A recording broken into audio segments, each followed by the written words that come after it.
Mrs. Neal's own words. I'm really amazed. There were 78 things. I just couldn't believe it. All the vegetables. No, will you swap with us? It was gravy. And the socks. I was amazed. Commercials are, and always have been, chiefly aimed at women.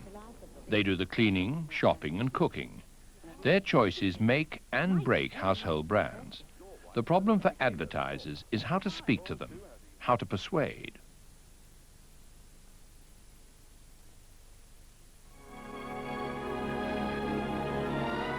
This woman is alone, yet not alone. Even though her family may be apart from her, they are still a part of her, being judged by the care she takes of them, being judged by how clean and white she keeps their clothes, just as she is being judged by that same whiteness. So Purcell is part of her strength and their happiness. As a wife, she uses Purcell. As a mother, she uses Purcell. Purcell washes whiter. The Purcell mum of 1950s advertising did not abandon her husband and children at the garden gate. She accompanied them everywhere through her extra care and devotion to the wash, literally clothing them with the protective shield of love which other mothers neglected to provide. But though home was a moral entity with a capital H, it was still a physical one with four walls, and Mum was generally inside them, looking out.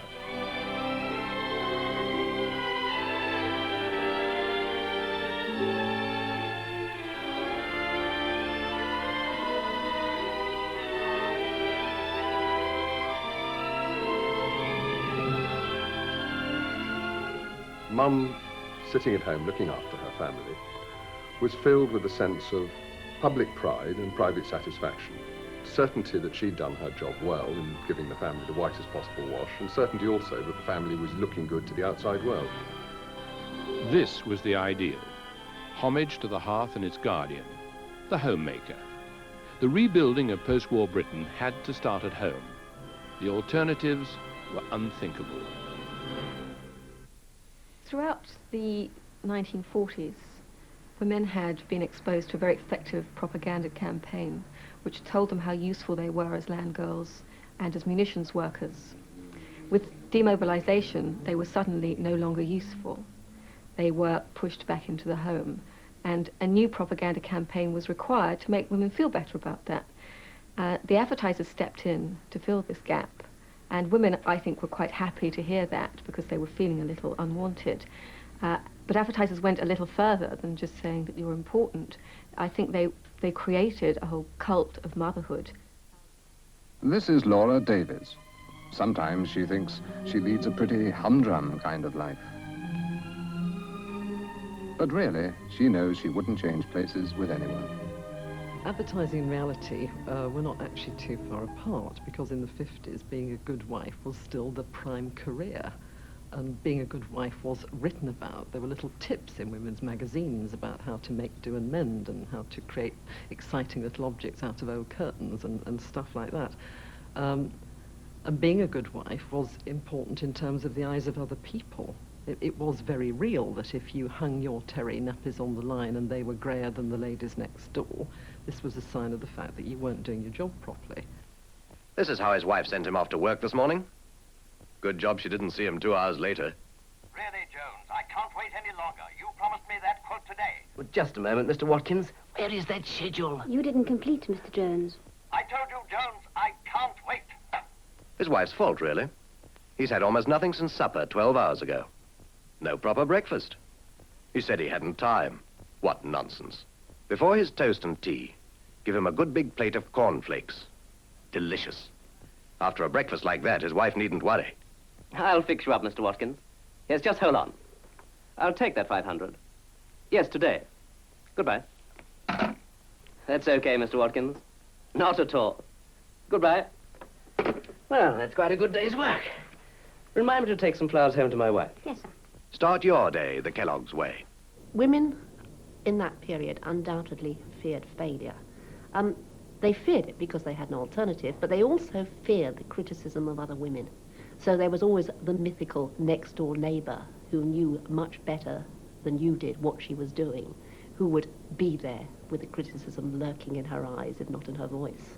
So women were constantly internalizing this criticism into a kind of guilt and whipping themselves on. 1, 2, 3. Stop at the bird's eye shop. Stop at the bird's eye shop. Early advertising for frozen food had to steer a clever path around the housewives' guilt. How about a nice bit of bird's eye fish? Wonderful selection, the freshest you can buy. Well, the most, I think, single startling thing about frozen food when it was first sold was that it was eminently convenient and not sold on convenience. Now, that is a wonderful idea. To sell it by convenience would have been to suggest that it was a substitute food in the very best sense, and also to denigrate the housewife's role. It was very important that the housewife kept her pride and position as the provider. This was all the more important for the 30% of married women who also went out to work. Bird's Eye were exceptional in recognizing their existence and in finding ways to overcome their particular guilt at using convenience foods. You see, my husband and I both go out to work, so we often have a bird's eye pie. It makes a lovely meal, and it's so nice being able to bake it yourself. Yes, home cooking really brings out the special flavor of a bird's eye pie. They were at pains to stress that they had made it for you to bake. Your baking gave it that home-baked quality. And so the housewife immediately had a reason to be involved, and when she was involved, she was halfway to buying it. But though they called it baking, there was no substitute for the real thing if you expected to retain his affection. On the day Jane was wed, a doubt crept into her fair head. Her baking, would it be a success or a flop? Never fear. Cookine is here.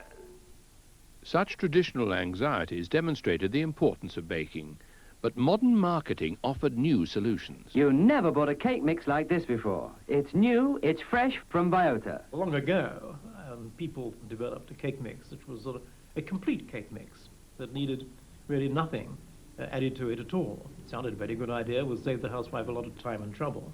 Unfortunately, because she wasn't able to make her mark to include anything for herself, the cake mixes did not sell. So what the cake mix manufacturers did was to say, here is a good cake mix, but you add your own egg. Don't add water, add an egg. And by encouraging her to choose her own egg and add it and stir it, she felt she was making a contribution to the cake mix. Marketing solutions such as these were championed by Ernest Dichter, American psychologist and advertising guru. He put it bluntly. We help them rediscover that homemaking is more creative than to compete with men. This can be manipulated. If he tells her that all she can be is a wife and mother, she will spit in his face. But we show him how to tell her that it is creative to be in the kitchen. Here's a new kind of sandwich, Fuzzy Wuzzies, made with Kraft Dairy, the cheese spread that spreads like butter. We've cut the crust from this sandwich loaf the long way, and we're spreading on the dairy leaf.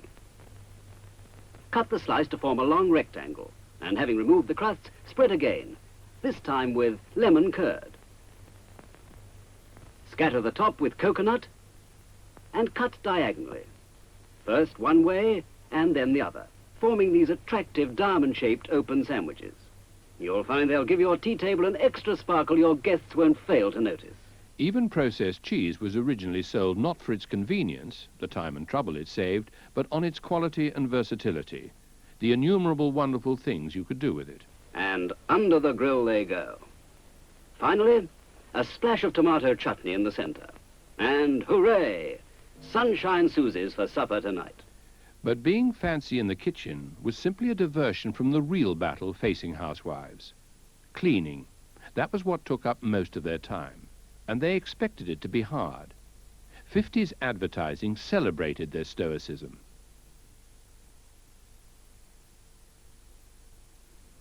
Meet Mrs. Nash of Hamilton Street, Merthyr Tydfil.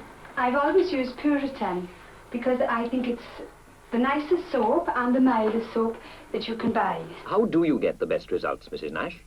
But with Puritan, plenty of hot soapy water and plenty of elbow grease. But by the early 60s, even the Puritan ethic, the hard work which the name implied, was rejected for a new champion, modernity. I'm gonna clean my home the modern way, and the modern way is bright and gay with the modern soap. It's Puritan. Hooray! She's gonna clean her home the modern way, and the modern way is bright and gay with the modern soap. It's Puritan. Hooray! Puritan, the modern home soap. Puritan, Puritan, the modern home soap. Ever since, advertisers have been bringing the good news for women. Their product, and only their product, will save time and reduce the load.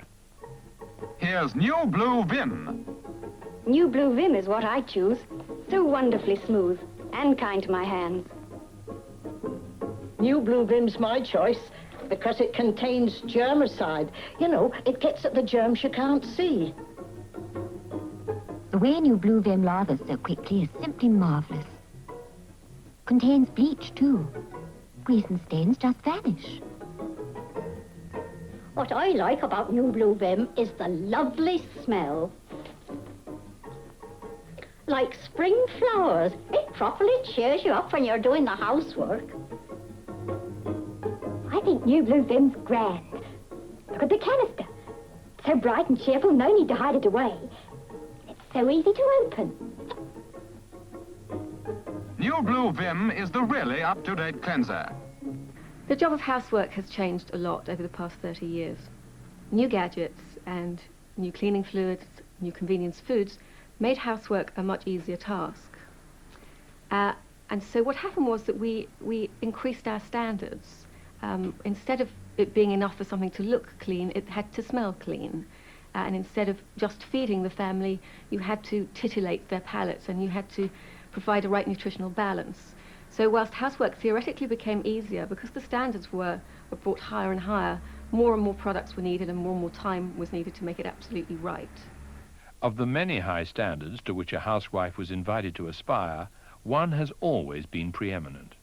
Talk about whiteness. That's honest-to-goodness whiteness. White can be even whiter. I've never seen such whiteness. White strength for your wash. Live with white and love it. Shining, shining whiteness. Whiter all the way through. Even white nylon stays whiter. Just that important bit white. Double whitening power. Whiter for Joan. This is the white and white. Whiter for Mary. Mary? Oh, you need these. What's with the sunglasses? New sunshine Rinso with sunshine whiteners. Put Rinso sunshine in your machine. Do all your washing with Rinso sunshine. Sunshine brighteners, Rinso clean. Are you just as happy with the whiteness of your wash? This was an important question. It was not just the housewife's standards. It was a very moral fibre that was being judged in this battle between the good and the bad, the pure and the unclean. Whiteness is a dimension, actually, of cleanness. Cleanness is the other side of the coin, but whiteness represents something added. Dirt, of course, is symbolic of all kinds of things. Dirt is just matter in the wrong place. The question is, why have women constructed so many rituals in their lives for pushing dirt around to make themselves feel better? It's not for nothing that people talk about cleanliness is next to godliness, and I suppose whiteness is the best example of cleanliness. And certainly whiteness in that sense is this restoration of something that is as good as new, is a very important symbolic psychological underpinning.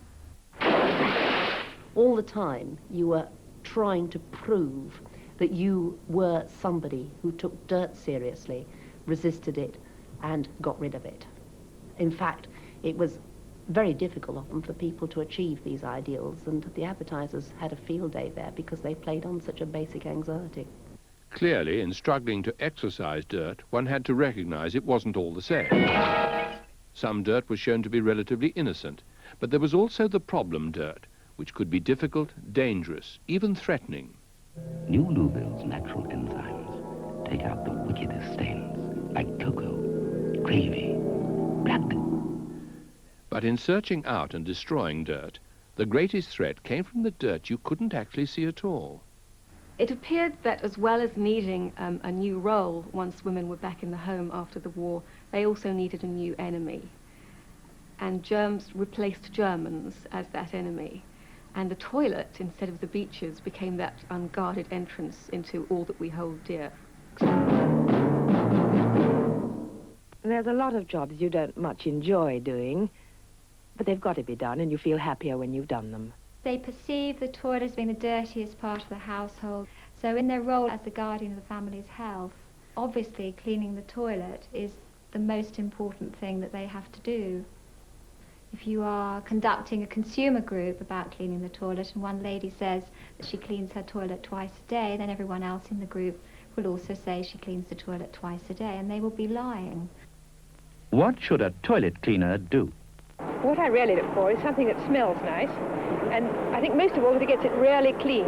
Destroy all the germs, keep the bowl perfectly white, cleans the pan completely, and the S-bend. One lady told me that before she accepted a cup of tea in somebody's house, she would pop up to the loo to see how clean it was, and if it was sparkling clean, then she would be delighted to receive a cup of tea in that particular house. Restrictions on what you could and couldn't show led to a whole repertoire of verbal and visual euphemism. Nice to see them looking so well. It's worth being particular about things. You're also dealing with social attitudes. I remember working many years ago on a lavatory cleanse. Are we allowed to say lavatory on television? Good. It was a product called Dot. Dot? That's a funny name for a lavatory powder. It was a powder in a revolutionary breakthrough, never seen before, pack. Just twist and squeeze. You squeezed it, the powder went under the rim in all those unspeakable places which our potty training childhood and anal retentive society had taught us not to talk about. But to save the great British public from embarrassment and worse, first of all, the commercial couldn't be shown before 9 o'clock at night when the children were safely in bed, and even then, to save the adults, you could only show the pack being tipped down, a downward camera movement from the top of the cistern down to what was presumably a loo, but you never saw it. In other words, the regulations then, and to extent now, protect people, in many cases, from things they need no protection from, were ludicrous. But that didn't stop the lurid communication of the fear and loathing that lurked beneath the waterline. Domestos even hired Orson Welles to voice a new kind of horror film. In every home, in your home, germs may lurk unseen, breeding, multiplying. Wipe them out with Domestos. Domestos kills all known germs. Dead. Presenting the new Hoover Jr. In the constant war against dirt, the modern housewife could increasingly draw from an arsenal of new technology. New Hoover Jr. Electrical appliances promised to make housework something it had never been. Is it? But there was still a problem. That is my wife. She's confused. This is me. I'm confused, too.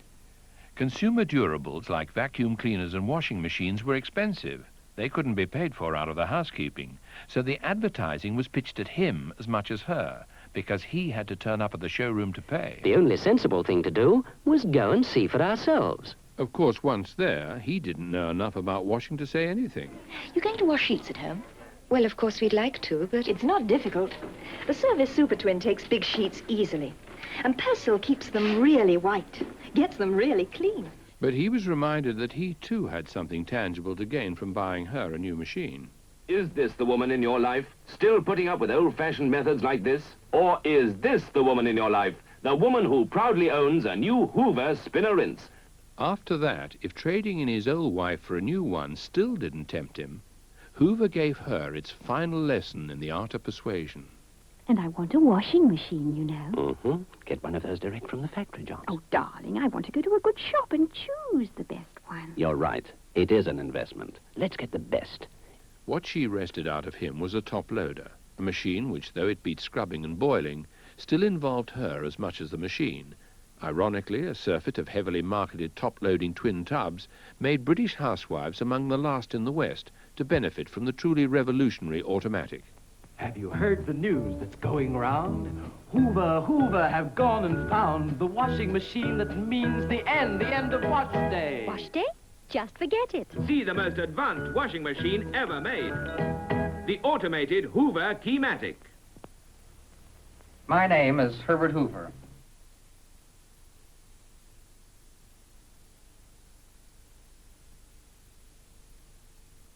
Our company has just produced something so exciting I want to tell you about it myself. In the early days of TV advertising, women were addressed almost exclusively by experts. They told you what to buy and why. They spoke with authority, and authority was largely a male virtue. We make this special recommendation because we know from experience that Persil's so good in washing machines. It overcomes that under-the-weather feeling. And protects your machine. And here's some really good news. We recommend you to use new high-active Persil. In commercial terms, the viewers would look at it and say, having seen millions of these things by this time, why is that man telling me that? Cooking's the rich, fresh fat that gives you a golden touch. Why should he know better than I do? And the only way to buy young broad beans is in this pack. Who the hell does he think he is? All fish, all goodness. And 11 yards of Christmas tape and twine. Well, there you are. It was clear the experts' heyday was over. Their language and demeanor were no longer a passport to credibility, and they certainly knew less about cooking and washing than women themselves did. Do they keep all right? Oh, yes, they keep perfectly well in the larder. Do they? It made much more sense to celebrate the housewife's ability to tell each other the good news. A new device known in the advertising world as 2 tarts in the kitchen left the expert with nothing more than a bit part. Everyone looks for a square deal. And Jane certainly found it the day her friend came home with a new baby. Sweet of you to do my washing, Jane. Detergent in the cupboard. Right. Oh, what's this, Jill? Square deal first.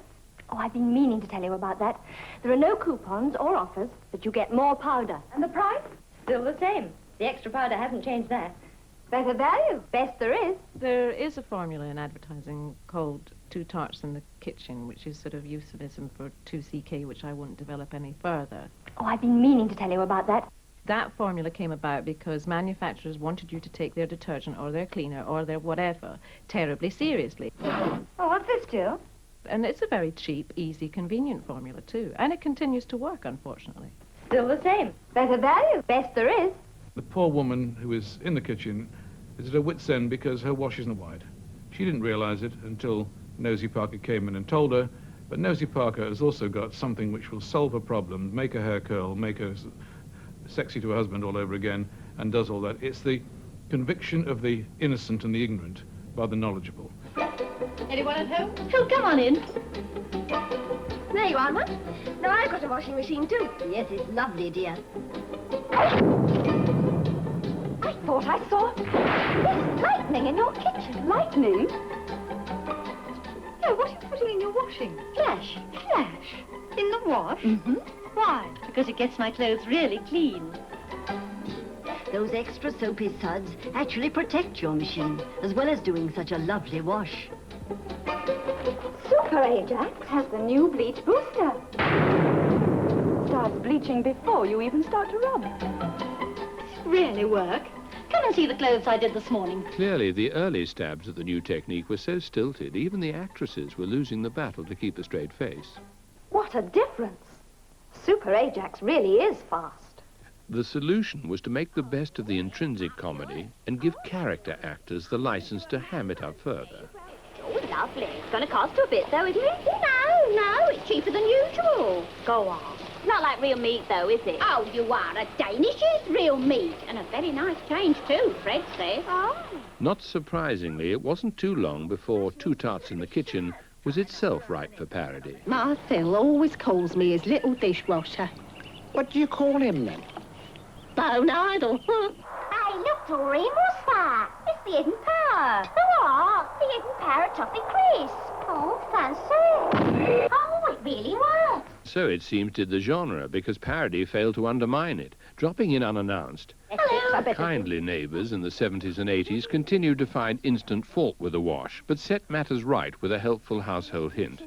Don't you know about all-temperature DAS? What? One powder for all that? That's right. All-temperature DAS washes in hot, warm and cool water. 3 temperatures, 1 powder. You don't mean it. Try it.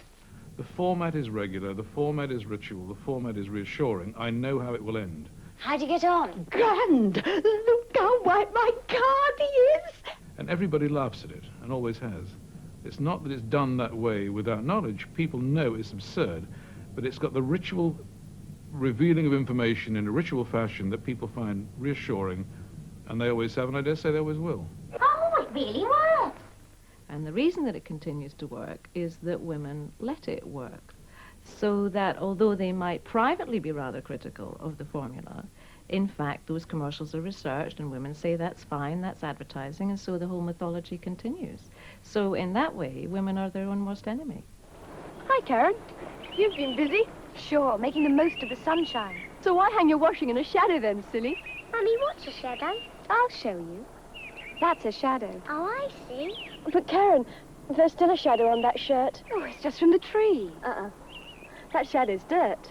Well, you know that can happen at low temperatures. It needn't. Not with new aerial. In advertising, you've probably got 30 seconds to tell quite a complicated story and get across a bit of information. So the use of a stereotype is obviously to put people, to tell people where they are and what the relationship is as fast as possible. You cannot create an original, multifaceted character in the first 12 seconds of a commercial. Because of this difficulty, advertisers from the beginning fell back on other stereotypes. One was the beautiful but entirely empty-headed bimbo. Good morning. Morning, Mrs. Palmer. Mrs. Palmer has a heart of gold, and she keeps it in the bread bin. Little golden heart of the wheat. That's the extra wheat germ goodness in Hovis. If some bimbos delighted in their subservience, Bye. others delighted in their ignorance. And he still teases me about the chopsticks. I'll never learn. In a way, I'm rather glad. From Vesta, with love. It was as if the bimbo and the kitchen towel had the same role in life and about the same level of intelligence. Made to muff up like a sponge because they're double thick, double thick. That's how they're tough And soft. And thirstier. than any other paper towel. Extra absorbent for neatness and throw away for perfect sweetness. Only Kleenex kitchen towels Are made to muff up like a sponge because they're double thick. In the mid-60s, David Ogilvy, founder of Ogilvy and Mather, first condemned these patronizing images, not least because they were bad for business. With what was to become the most famous reprimand to British advertising, he would continually lecture his colleagues. The consumer's not a moron. She's your wife. Don't insult her intelligence.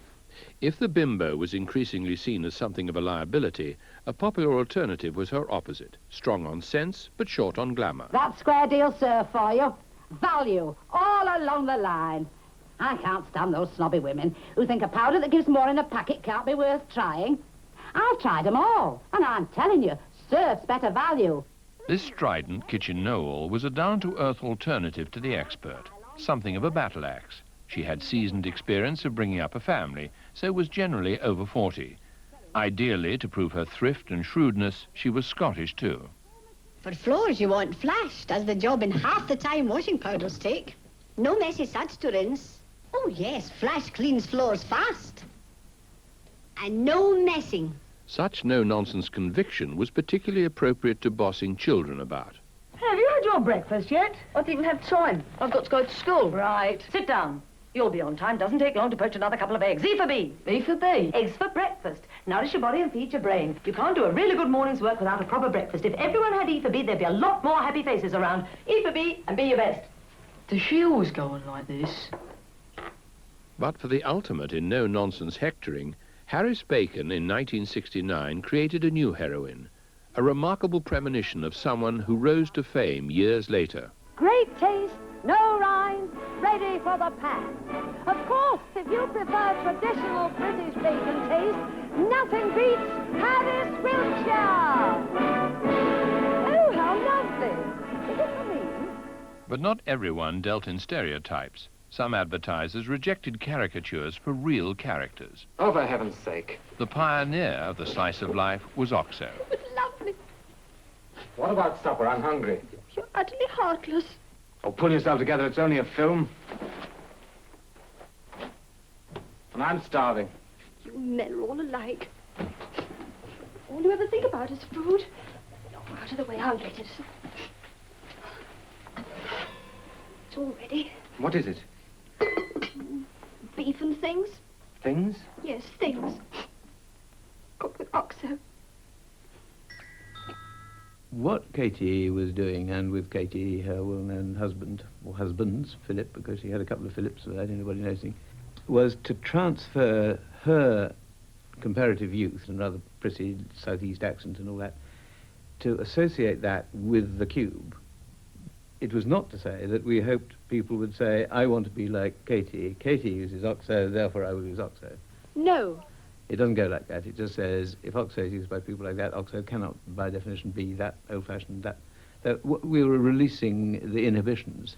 During her 16 years in the kitchen, Katie was the archetype for the advertising good wife. All right, Philip, supper's ready. As that ideal changed, so Katie changed with it. But to begin with, she seemed to crumble cubes for one reason only. Clever girl. Man appeal. Man appeal. Man appeal. Man appeal? Man appeal. Philip, what really made you propose to me in the first place? Because I found you irresistible. You were the only one of my girlfriends that could cook. Katie and Philip were no Mr. and Mrs. Average. For most of the 60s, they lived the high life. Delicacies with suspiciously foreign names like goulash and broccoli were served at elegant soirees in their designer home for Philip's boss. His executive lifestyle, nonetheless, left Philip time for a game of squash, 15 years before the sport became widespread. And the two of them were even seen at the ballet, though Philip was at least man enough not to enjoy it much. I'm hungry.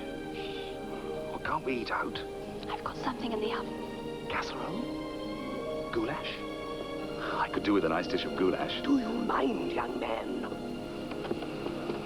With noodles.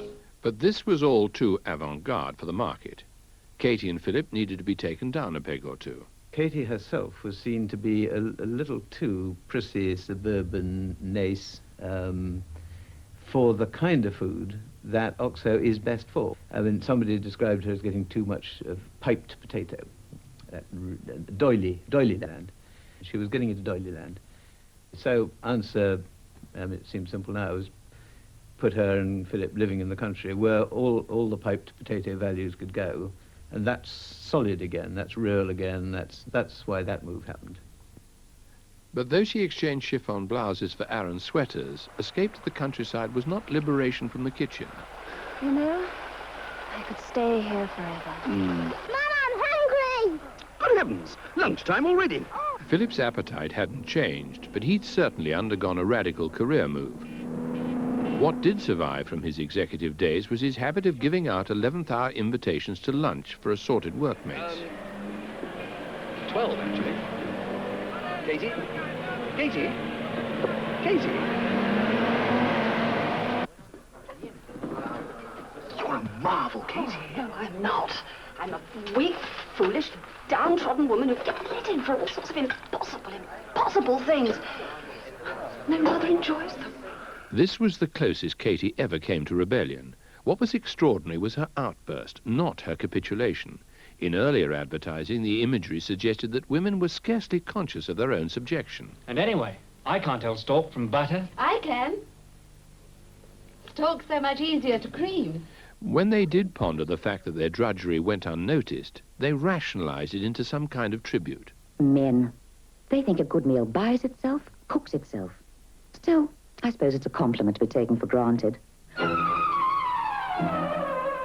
In the changing world on the brink of the 70s, the good wife's load was just as heavy, her life just as frantic. But with talk of social change and sexual revolution gathering pace, the dilemma for advertisers was how much, if at all, they too should change.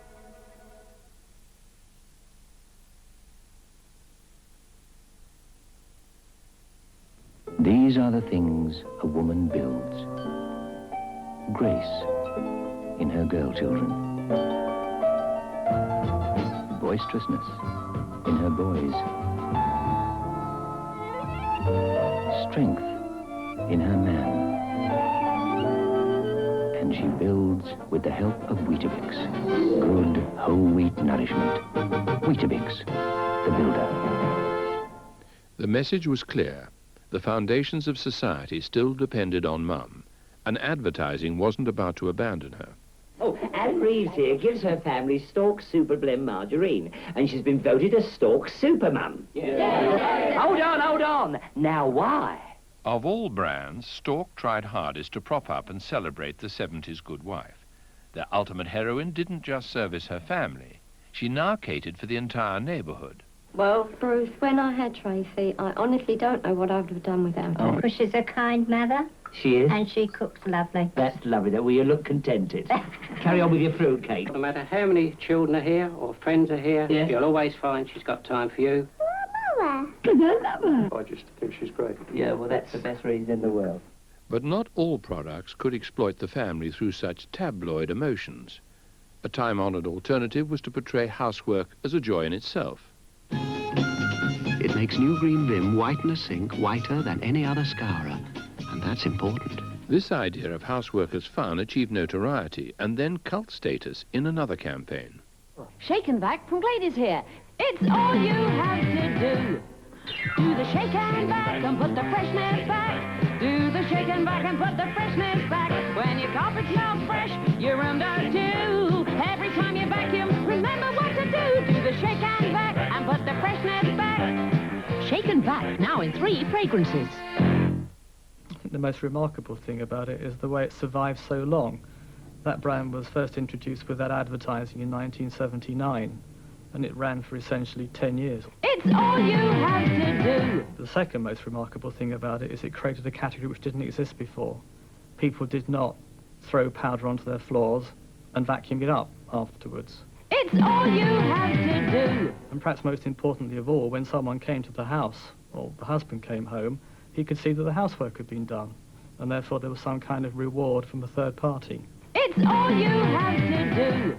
But for most women, drudgery, stress, and lack of reward is the reality of housework. Every morning, things begin to wind you up.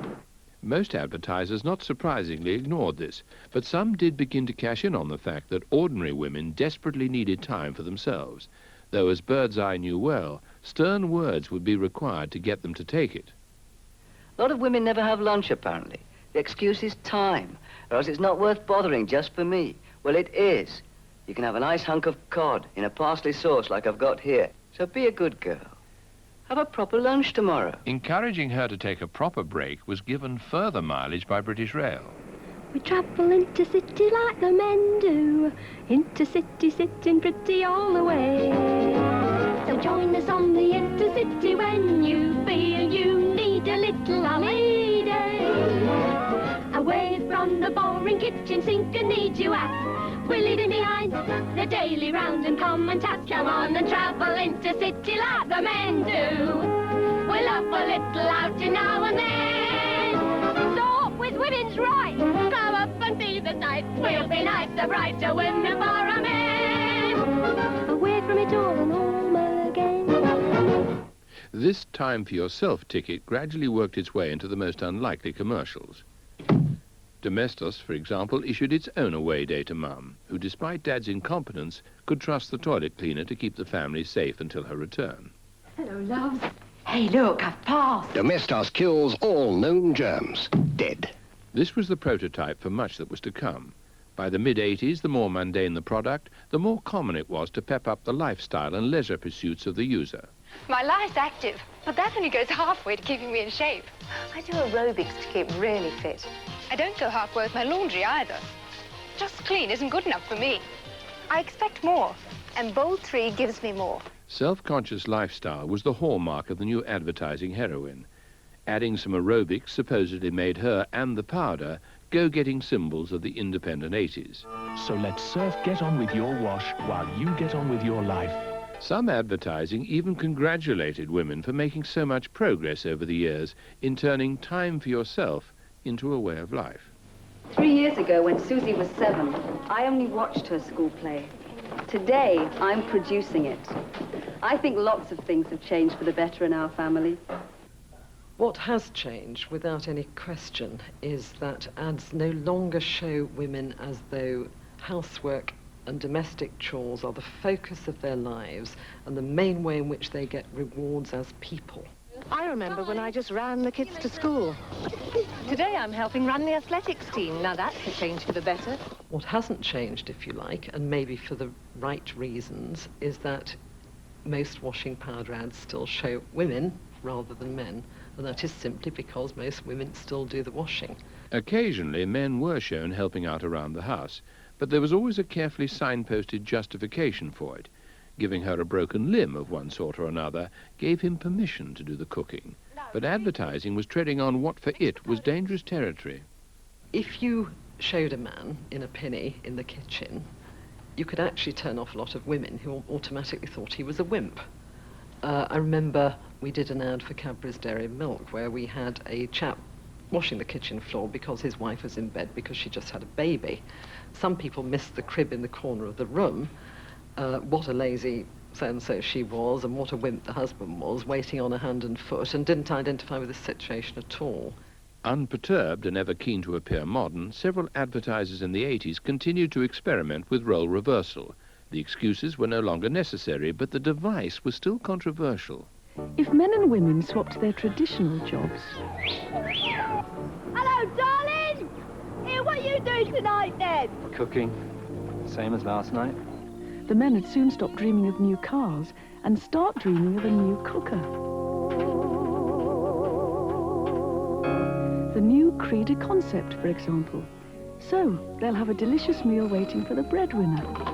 Hello? I'll be late home tonight, darling. Just going to play darts with the girls. I think in the case of role reversal, this is one of the very few instances where advertising has actually taken it upon itself to lead society. But then, equally, so were a lot of other media. I think there was a supposition that if women went out to work, then actually there would have to be role reversal. I mean, I think they just didn't assume that women continued to take on all the things on their shoulders that they always had. In fact, of course, they do. So I feel that advertising was leading it, and then when it actually did put it on the small screen, I think women felt that that was not their reality and they had absolutely no identification with it. Hello, Mom, I'm back. Hello, Pat. If role reversal didn't work, a new realism did. The price paid was that she stayed in the kitchen. That smells good, I'm starving. All right, you. The new Persil mum took as much pride in the family's wash as ever, but she refused to be taken for granted. Right then, I'm off. Bye, Pat. Did you find that stuff? Stuff? What stuff? Well, I left a few things. Oh, that was yours. Aye. Filthy. I thought it was to be thrown out. Hey? Are you joking? Well, that was all me stuff, me kits, everything. Mom. Oh, well. Lucky I washed it then, isn't it? Advertising had made what for it was a startling discovery. Stop being so silly. Family life was grim. Until then, it had almost been taboo for the advertising family to resemble the real one. Ask your father if he's joining us. Mum said, are you joining us? I think that means yes. Oxo's new family, born of careful research with consumers, was different. Potatoes, darling.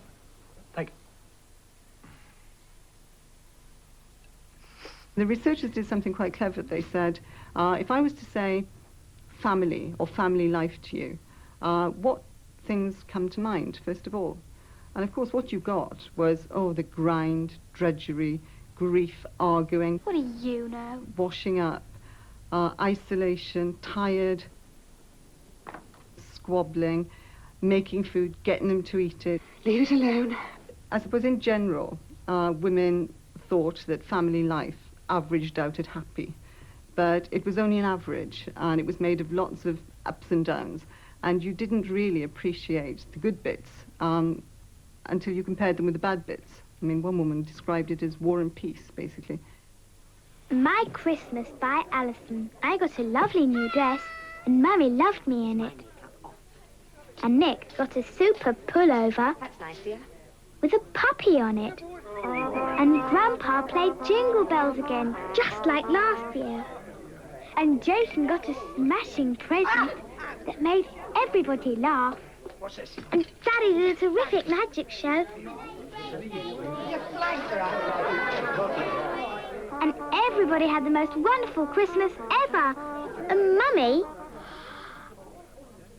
Mum made the gravy. The current OXO mum is the state-of-the-art superwoman. Society demanded her. Advertising delivered. Working late, dinner in oven. Start without me. Tuesday. Juggling the demands of home and work, she evidently works harder than anybody else. Knows it, but accepts it. She's grown so accustomed to her lot, and such is her resilience, she ceases even to complain. Good job there. It looks very How's the casserole? Oh, that good. I think the demands on women are getting more intense and more contradictory, and there is less and less time to meet any of them. You cannot be the perfect wife, mistress, career woman, mother. There just isn't the time to do it. Excuse, Mum, we're hungry.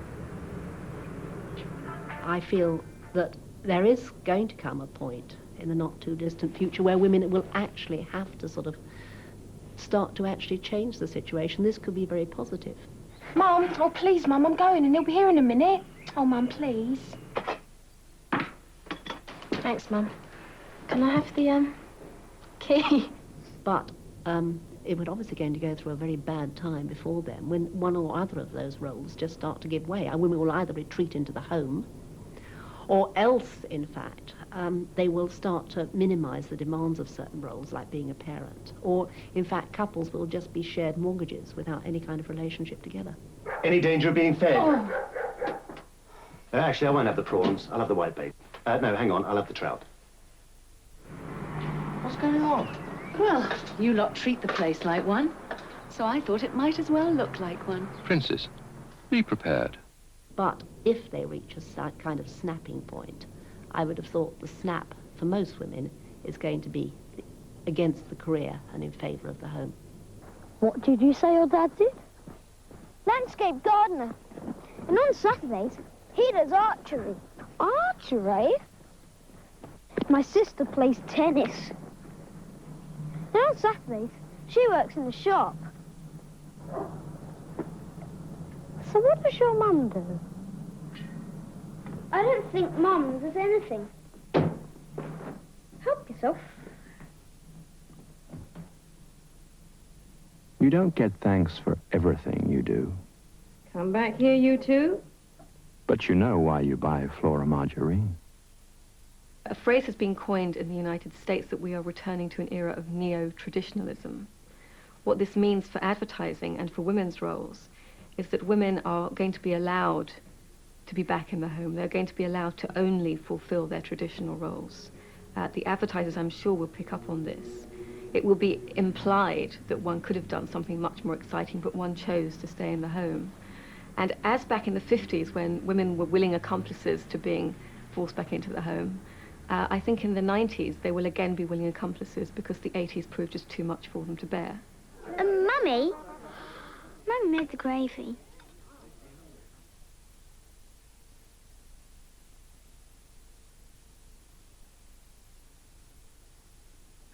Do the shake and back and put the freshness back. Do the shake and back and put the freshness back. When your carpet smells fresh, your room does too. Every time you vacuum, remember what to do. Do the shake and back and put the freshness back. Do the shake and back and put the freshness back. Tweet, tweet. Tweety, tweet, Ooh, tweet. you do the shake and back and put the freshness back. Works on rugs too. Well, next week's programme examines the different types of men featured in commercials, from the big kids and the silly daddies of women's advertisements to the supremely confident macho types of commercials aimed at men.